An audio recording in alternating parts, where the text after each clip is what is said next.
Al-Baqarah ayat selanjutnya, yaitu berapa? 16. Kalau minggu lalu terakhir 2 ayat, kita lewati sudah 2 ayat itu 14, 15. Di 15-nya awal katanya Allahu yastahzi'u bihim. Allah mengolok-olok, Allah menghina-hinakan mereka orang-orang munafik sebagai jawaban dari ayat yang sebelumnya 14 dengan qalu inna ma'akum innama nahnu mustahzi'un. Orang-orang munafik bilang, kami ini cuma ecek-ecek aja ya. Inna ma'akum, semuanya kami sebenarnya sama kalian ini.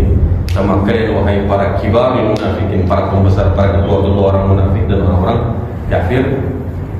Adapun kami bersama mereka itu mustahzi'un. Mustahzi'un hanya mengolok-olok, ngeprank saja.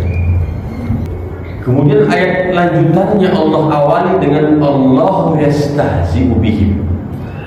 Apa uniknya? Bahwa Allah gunakan firman di ayat 15 itu diawali Allahu yastahzi'u bihim. Allah dalam istilah kaidah bahasa Arab fa'il, pelakunya, subjeknya. Allah yastahzi, fi'ilnya, perbuatannya dengan istilah kalau dalam bahasa Arab fi'il mudhari'. Fi'il mudhari' itu adalah kata kerja yang digunakan untuk yang sekarang dan akan datang. Kalau dalam bahasa Inggris present continuous tense. Artinya apa? Bahwa Allah terus menerus memberikan kepada mereka balasan dunia dan akhirat. Kenapa? Sebagai balasan ganjaran apa-apa yang dilakukan oleh orang munafik, karena mereka terus menerus mengganggu, merusak, melakukan kerusakan-kerusakan di muka bumi. Mereka pula yang senantiasa tidak pernah henti menghantam para sahabat, menghantam lebih-lebih baginda Rasulullah SAW dan seluruh keluarga. Di obrak-abrik kehidupan rumah tangga baginda Rasulullah SAW, itu kejahatan yang paling dahsyat yang mereka lakukan di antaranya. Di lain lagi dengan koalisi-koalisi, strategi intrik politik yang mereka lakukan untuk menghancurkan negara Madinah yang damai, tenang, nyaman, seluruh agama di situ. Semua agama diberikan jaminan keamanan, tapi dirusak oleh orang-orang munafik. Lanjutan ayatnya adalah firman Allah ayat 16. Allah nyatakan ulaika alladziina ishtaraw ad-dalalata bil huda fama rabihat tijaratuhum wa ma kanu muhtadin. Ulaika, mereka itulah, ini terjemahan bebasnya, ulaika, mereka itu semua alladzina, orang-orang ishtaraw, yang memperjualbelikan, yang tukar-menukarkan ad-dalalata bil huda. Ad-dalalah artinya kesesatan dengan tidak petunjuk. Fama rabihat tijaratuhum, fama rabihat tijaratuhum, tidaklah apa yang mereka dagangkan, apa yang mereka bisniskan. Nah, jadi Allah gunakan kata tijarah. Ini nanti yang mungkin sedikit malam ini akan sedikit kita bahas. Wa ma kanu muhtadin, dan sebenarnya mereka tidaklah mendapatkan petunjuk. Jawab yang dimuliakan dari Allah, ayat ini Allah menggunakan kata, kalau dalam bahasa kita itu bahasa Indonesia ada dulu belajar majas, ada belajar memperumpamakan sesuatu dengan sesuatu. Nah, apa diantaranya? Bukankah waktu pertemuan sebelumnya kita mengatakan bahwa orang-orang Arab pada waktu itu berada pada posisi bahasa yang paling tinggi nilainya, sehingga orang-orang Arab waktu itu dengan mudahnya mereka Karena secara alamiah mereka itu bisa berbahasa kita pantang bertemu langsung membantu, mudah sekali mengeluarkan syair, mengucapkan sesuatu yang indah dengan susunan kalimatnya. Di antaranya pada 3 bentuk. Satu, pidato, khutbah. Ini biasa dilakukan oleh orang-orang Arab karena mereka kan suku-suku. Jadi setiap ketua-ketua itu, banyak ketua, banyak kepala suku. Jadi dia harus bisa bagaimana meyakinkan anggotanya. Untuk apa? Karena waktu itu antara suku, antara daerah itu kan saling merebut kekuasaan.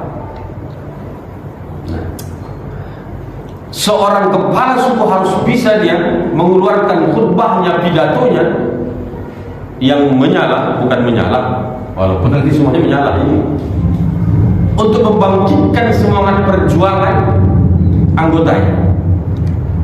Para ketua-ketua itu, ketua-ketua suku itu, kepala suku itu akan menggunakan kalimat-kalimat yang indah. Tentu ini tak akan bisa dilakukan oleh semua. Kenapa? Karena dia butuh wawasan yang luas dan dia butuh lisan yang fasih. Maka rata-rata kepala-kepala suku itu mereka adalah orang-orang yang mampu untuk berpidato. Orang Arab itu disebut dengan pada masa lalu itu ummiyah, kaum yang buta huruf. Sehingga nabinya pun harus dari jenis yang sama secara intelektual, yaitu buta huruf. Kenapa? Ya kalau umpamanya nabinya tidak buta huruf, iyalah dia bisa kayak gitu. Orang di sekolah kayak gitu jadi. Justru disinilah letak kemu'jizatannya. Baginda Rasul yang tak pernah diajarkan berpidato, baginda Rasul tak pernah diajarkan. Ada nanti satu khutbah yang kedua namanya mufakhar. Mufakhar itu sanjungan-sanjungan. Ala bahasa gampangnya tengengkol orang. Oh kalau waduh, jangan tanya. Pantang kalau ada yang kotor habis selesai bersih semua. Pantang ada yang beres, ngengkol orang supaya kerja dia enggak. Aman. Sanjung. Mereka suka mufakhar. Fakhar artinya bangga, fakhar. Mufakhar saling membanggakan. Untuk apa tujuannya itu? Kata sanjungan itu adalah untuk menyebut para pahlawan dari setiap sukunya. Sehingga ini kalau atuk kalian dulu, ini opung kalian dulu, ini jadi anak generasi mudanya, keturunan-keturunannya menjadi semangat untuk membela marganya, sukunya, daerahnya pada masa itu. Apalagi sudah berhadapan dengan musuh. Ini untuk membangkitkan. Nah, jamaah yang dimuliakan oleh Allah, sehingga sanjungan ini juga pun membutuhkan dan memerlukan bahasa yang betul-betul penguasaan yang tinggi. Kalau kita di Sumatera Utara ini jago, biasa itu ada daerah pesisir, Tanjung Balai, Asohadma itu jago. Kalau ibarat kita bersyair, berpantun, itu budayanya orang Sumatera, khususnya orang Melayu. Maka ibarat begitu juga dengan orang Arab. Kalau dia sudah bersyair, itu orang semua akan tersihir, semua orang akan mengikuti apa yang disampaikan oleh yang naik podium. Yang ketiga, sebutannya dengan amsal. Amsal itu adalah kata-kata hikmah, dan kata-kata ini dengan menggunakan kata-kata yang singkat, padat, tapi langsung tepat sasaran. Sehingga ini pun harus tidak sembarangan orang yang bisa melakukan ini. Hanya orang-orang tokoh-tokoh terkemuka, ketua-ketua adat, ketua-ketua suku, kepala-kepala suku, atau orang-orang yang betul-betul berpengalaman dalam wawasan yang sangat tinggi dalam berbahasa dan fasih lisannya. Sekali lagi jamaah yang dimuliakan oleh Allah, mereka waktu itu jangan dibayangkan seperti zaman kita ada sekolah, tak ada sekolahnya itu. Sama lah kayak umpamanya nenek-nenek zaman dulu, orang-orang Melayu pandai dia bersenandung, berindam, bernyanyi, bersyair, dan itu secara alamiah. Kenapa bisa begitu? Itu proses alamiah yang terjadi. Tapi kesemua bentuk tadi itu semuanya adalah buatan manusia, bukan dari wahyu Al-Quran. Kenapa? Karena syair-syair yang dikeluarkan sama mereka itu harus mereka yang sekolah atau belajar jurusan sastra Arab itu pasti belajar itu. Saya tidak menguasai itu karena tidak belajar. Nah, mereka semua bisa itu sesuai dengan susunan dan rentetannya dan penuh dengan hikmah di masanya, penuh dengan semangat membangkitkan untuk generasi mereka pada waktu itu. Dan semua itu adalah dari kata-kata manusia, bukan dari Al-Quran. Ada bentuknya nanti saja', bahasa kita saja', majaz dari bahasa Arab, majaz, kata yang tidak sebenar. Nanti ada isti'arah, ada, ini semua dalam ilmu balaghah namanya. Sehingga memang seorang di antara mufassir, di antara syarat para ulama mufassir itu, orang-orang ahli tafsir itu, ulama-ulama kita itu, ilmu alat yang wajib dikuasai mereka itu selain bahasa Arab dengan seluruh varian-variannya, termasuk yang tadi ilmu balaghah, ilmu tentang kesusastraan. Kenapa? Karena Al-Quran ini adalah bahasa Arab, tapi yang tidak sama sekali, memang tidak ada yang mampu manusia sampai akhir zaman, dari sejak diturunkan hingga akhir zaman, tidak ada satu orang Arab pun atau bukan Arab yang bisa menguasai, yang bisa menandingi ini bahasa Al-Quran. Orang-orang Arab adalah, walaupun mereka sudah terbiasa bersyair, mereka pandai itu karena memang dorongan alamnya sekitarnya, sama seperti kita begitu nengok burung langsung keluar bahasa, menengok gunung, menengok keindahan danau dan seterusnya. Mereka menengok padang pasir segala macam. Kemudian apa? Orang Arab itu istilahnya apa istilahnya? Dorongan jiwa untuk melakukan sesuatu, apa yang dinampak langsung diucapkan, jujur dengan kata itu hal yang biasa bagi mereka. Jemaah dimuliakan oleh Allah, surah Al-Baqarah ayat 16 ini Allah menggunakan perumpamaan. Jadi sudah mulai dari ayat 16 sampai nanti ayat berikutnya Allah menggunakan perumpamaan-perumpamaan, sehingga memang haruslah kita prolog dulu, kasih sebelum masuk ayat itu. Apa itu amsal-amsal itu? Amsal-amsal itu perumpamaan-perumpamaan dalam Al-Quran ada banyak. Ada yang bilang bahwa kata yang dibentuk dengan begitu indah dan itu sudah dikenal kalimat dan kata itu oleh masyarakat, dipraktekkan, dipakai itu kata. Tujuannya apa? Supaya dilakukan, memperumpamakan sesuatu dengan sesuatu, jadi orang nggak to the point. Cukup dengan memperumpamakan sesuatu yang dekat dengan dirinya untuk menasihatin orang. Terkadang kalau kita langsung to the point, dia akan menolak. Dikasih dulu perumpamaan, dikasih dulu permisalan-permisalan, dikasih dulu contoh-contoh. Bisa dari alam, bisa dari manusia, bisa dari binatang, tumbuhan dan seterusnya. Perumpamaan-perumpamaan itu. Amsal ini juga dia akan memberikan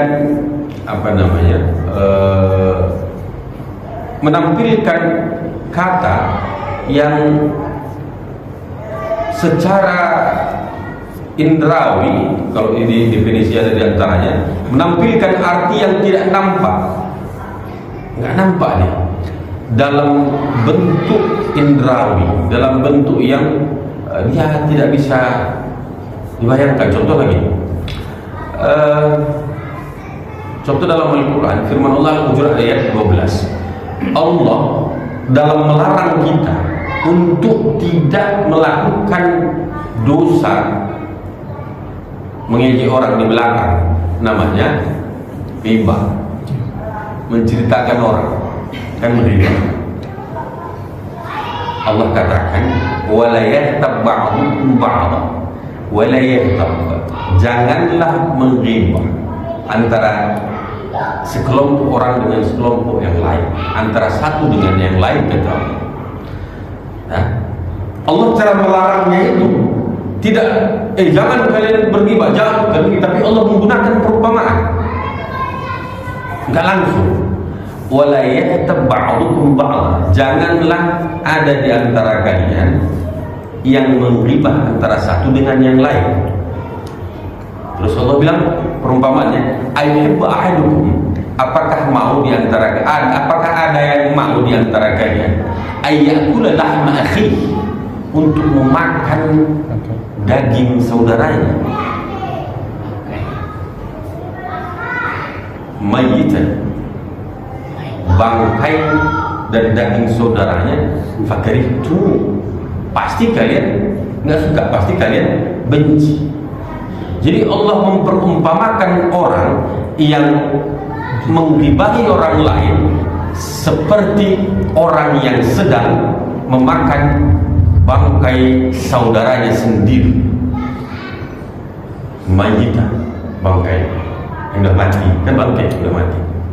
Dan jangankan manusia, apa namanya, binatang yang halal saja kalau udah jadi bangkai sudah halal. Kita pun pasti kan itu benci, jijik.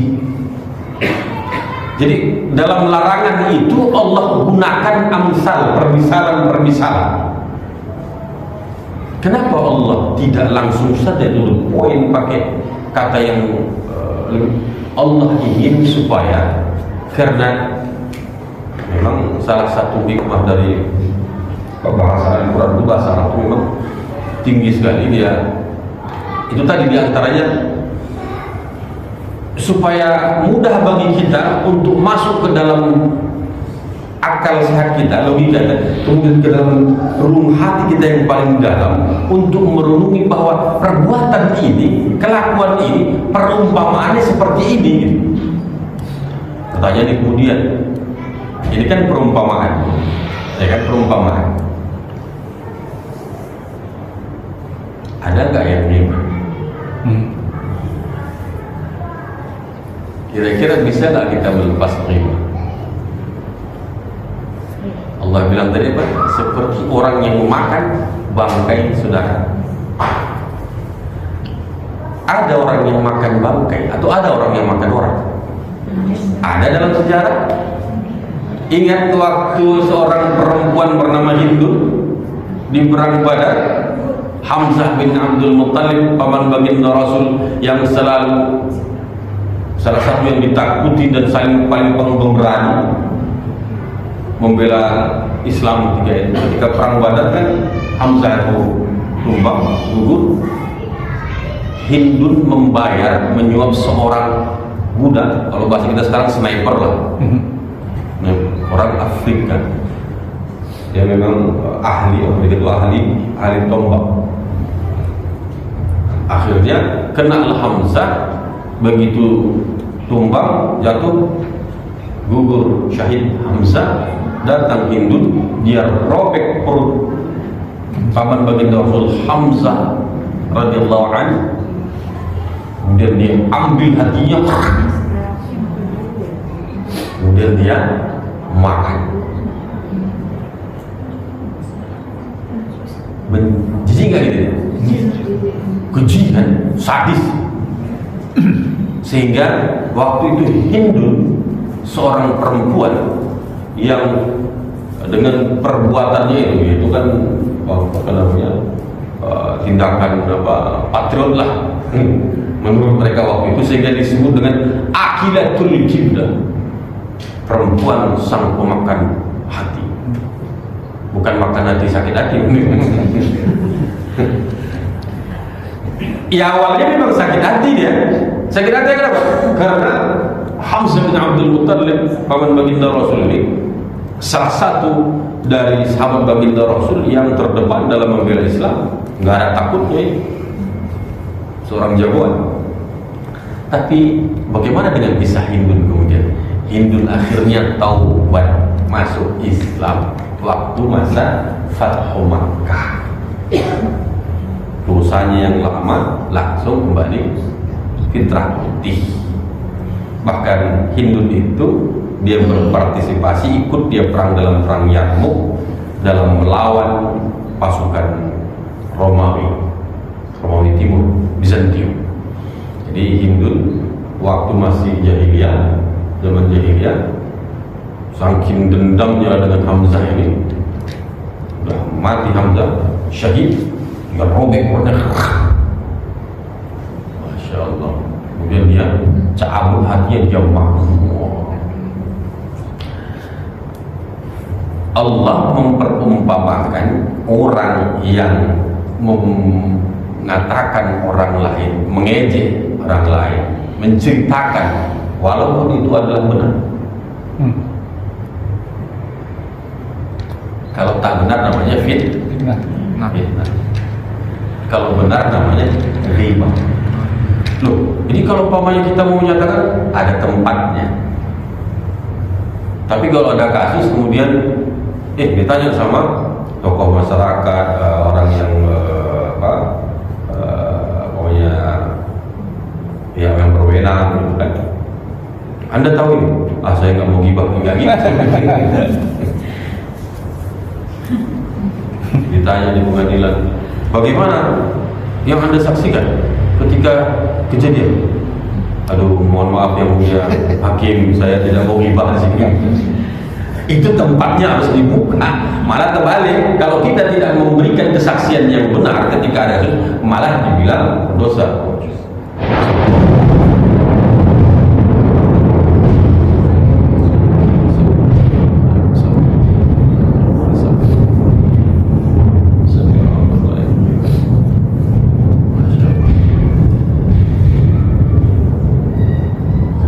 Nah, itu tadi perumpamaan yang Allah berikan. Nah, Al-Baqarah ayat 16, Allah juga memberikan perumpamaan kepada orang-orang munafik. Orang-orang munafik itu, kata Allah, ulaika alladziina ishtaru ad-dhalalah, mereka itulah orang-orang yang memperjualbelikan dhalalah, artinya kesesatan, dengan mudah petunjuk. Apa maksudnya? Mereka lah orang-orang yang menggantikan kufuran dengan keimanan. Harusnya kan yang diambil iman, bukan kufur. Allah menggunakan kata ishtaru, kemudian kata tijar, fama rabi'at. Rabi' artinya keuntungan, nggak punya untung. Tijaratu, dagang mereka, bisnisnya mereka, jualannya mereka. Orang yang kalau berdagang, orang yang profesinya berjualan, tentu yang jadi fokus dia apa? Satu, modal, yang kedua untung. Pasti fokusnya itu. Kalau umpamanya dia beli barang, kita mau jualan nih, mengambil barang. Apakah barang yang kira-kira waktu kita belanja untuk kita jual lagi, yang kita beli itu sebagai modalnya, modal? Apakah yang kualitasnya buruk atau yang bagus? Tentu kita akan mengambil yang bagus. Ketika kita ambil yang bagus, kemudian kita jual balik untuk mendapatkan keuntungan. Kenapa begini Allah gunakan perumpamannya? Karena orang-orang Arab itu adalah para pedagang. Tijarah itu, berdagang, berniaga itu adalah kehidupan yang tidak lepas daripada budaya orang-orang Arab sampai sekarang. Dan baginda Rasulullah SAW adalah seorang pebisnis. Yang dihadapin dia kafir-kafir Quraisy kalau di Makkah itu, kalau dibandingkan rata-rata selain bisnis mereka petani karena subur tanah. Tapi kalau Makkah rata-rata kan pedagang. Yang perdagangan niaga mereka itu ke luar negeri.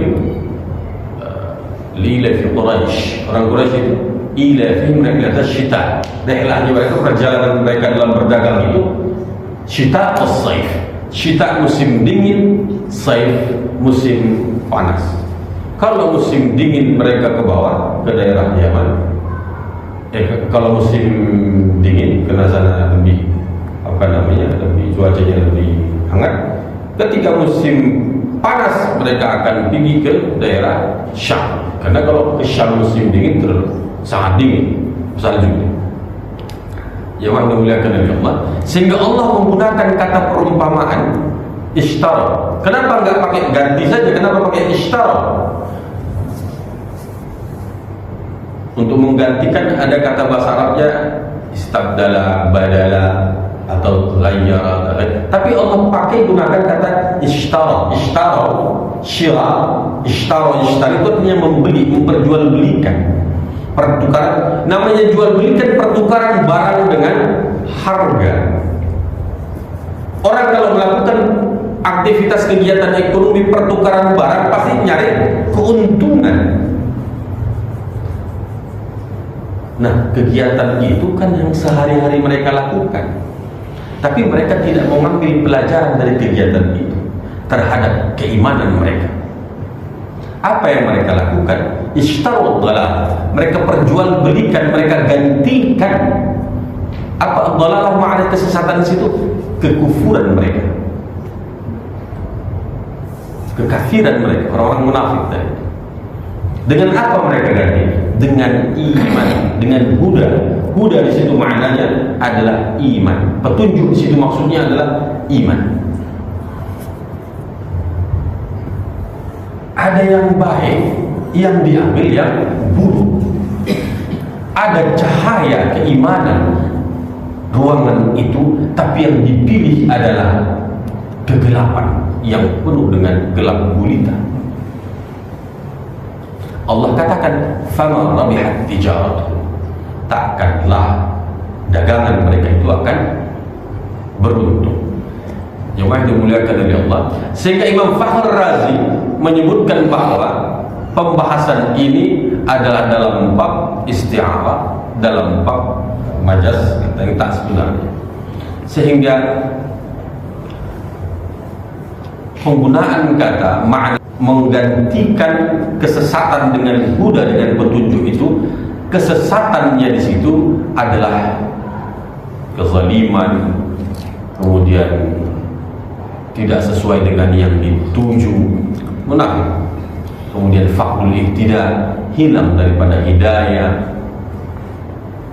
Apalagi yang mereka lakukan, sehingga seharusnya itu tadi orang yang, kalau orang berdagang, orang berbisnis kan harusnya modal dan untung yang menjadi dua hal ini yang menjadi patokannya. Tapi dua hal ini yang mereka sia-siakan. Ada modal keimanan, malah dia pilih untuk mendapatkan kerugian, yaitu kekufuran dunia dan akhirat. Sehingga Imam Fakhr Razi mengatakan maknanya adalah mereka menggantikan kesesatan dengan keimanan. Itulah makna dhalalah. Dhalalah yang dimaksudkan dalam Al-Baqarah 16 itu adalah kekufuran, kekafiran. Bil huda, huda di situ adalah keimanan atau petunjuk. Petunjuk huda itu adalah keimanan. Pendapat yang lain diantaranya Qatadah mengatakan makna daripada tafsiran ishtarau dhalalata bil huda, menukar, menggantikan kesesatan dengan petunjuk itu, maknanya kata beliau, mereka intaqalu minal huda ila dhalalah, mereka pindah dari petunjuk malah menuju kepada kesesatan. Wa minat ta'ah ila al-ma'asiyah, mereka malah pindah, udah bagus-bagus, baik-baik, taat patuh jadi orang, malah milih untuk melakukan kemaksiatan. Apalagi maknanya kata Qatadah, minal jama'ati ila tafarruqah, udah bagus-bagus menjadi sebuah komunitas yang baik, menjadi jamaah yang bagus, tiba-tiba dirusak dan mau dirusak, malah mau menyesatkan hingga akhirnya ila tafarruqah, hingga terpecah-pecah, hingga terbelah. Wa minal amni ila al-khauf, dari yang aman kepada ketakutan. Wa minas sunnati ila al-bidah, daripada melakukan sunnah malah milih untuk melakukan kesesatan-kesesatan atau melakukan hal-hal yang bid'ah. Wallahu a'lam. Jamaah dimuliakan dari Allah, mereka meyakini bahwa kenapa bisa Allah katakan ishtarad dhalalata bil huda? Mereka memperjualbelikan, menggantikan kesesatan, kekafiran, kekufuran mereka dengan huda, petunjuk keimanan. Karena mereka orang-orang munafik, orang-orang kafir ini, mereka yakin dengan kesesatan mereka. Jadi kalau umpamanya kita sampaikan pun hal yang benar, disampaikan pun yang hak, mereka akan melihat dan akan menolak kebenaran-kebenaran itu. Apa-apa yang disampaikan yang betul mereka tak akan menerima. Kenapa? Karena dalam mindset mereka bahwa apa yang mereka lakukan itulah yang paling betul. Apa buktinya? Ayat sebelumnya, janganlah kalian berbuat rusak, jangan begitu, la tufsidu fil ardh, tak boleh melakukan itu, yang macam-macam begitu lah. Enggak, innama nahnu muslihun. Enggak kok, kami enggak bikin rusak, kami enggak bikin rusuh, enggak bikin ribut. Yang kami ingin bikin ini malah yang bagus-bagus, malah kami ingin memperbaiki.